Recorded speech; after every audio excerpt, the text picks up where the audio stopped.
So family, listen, I believe this. Everything happens in a vision. So for me, when it comes to the scriptures, I always want to make sure that you see it. Because if you can see it, you can stay faithful to it, and you can live this thing out. Now listen, I am not a magician. I am a man of God, a man who loves Jesus, but I can take over your mind in an instant. In fact, I'm going to do this. Listen, let me just say Dallas Cowboys.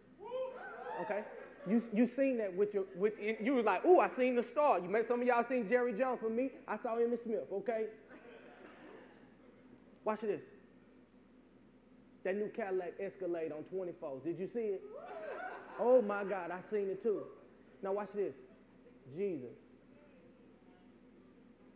It gets a little confusing there because somebody thought about the white dude who was on the church pew looking back at you like this right here, just looking at you like this. I just want to tell you, that's not him. That's just not him, okay? For some of you, you thought about the boogeyman, a lot of things that you can't do and you won't do and you can't do this and you can't do that. When you think about Jesus, you think about restraints and not liberty and freedom. For others, some of you even thought about your father or your mother who represented Jesus, but they didn't represent him in the home. I want to change that today through this story of faith because I want you to see Jesus as your Lord, a person who loves you, not because you're so good, because he's so good.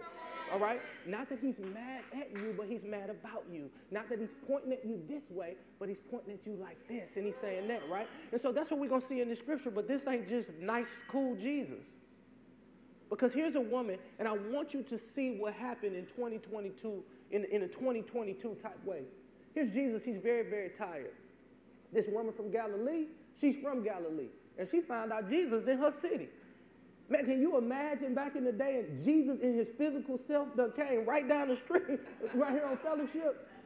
This girl been struggling with her daughter for a very long time, and her daughter has a spirit that has been tormenting her, and she realizes that it's demonic. Number one, I want you to understand that this young lady, she has a why that was bigger than herself.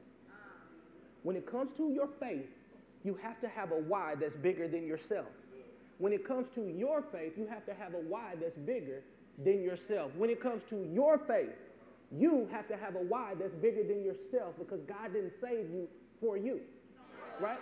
So here's this young lady. She has this beautiful why because her daughter is being tormented by a demonic spirit. Now, this ain't in the Bible, this me. I'm so glad this woman know God. Because some of y'all kids got demonic spirit and you've been putting them on punishment, you've been whooping them, you've been doing all type of stuff, but she understands that this is a spirit in her. In fact, I want to challenge every parent every single night to start declaring different blessings over your child. Make sure that you speak over your children.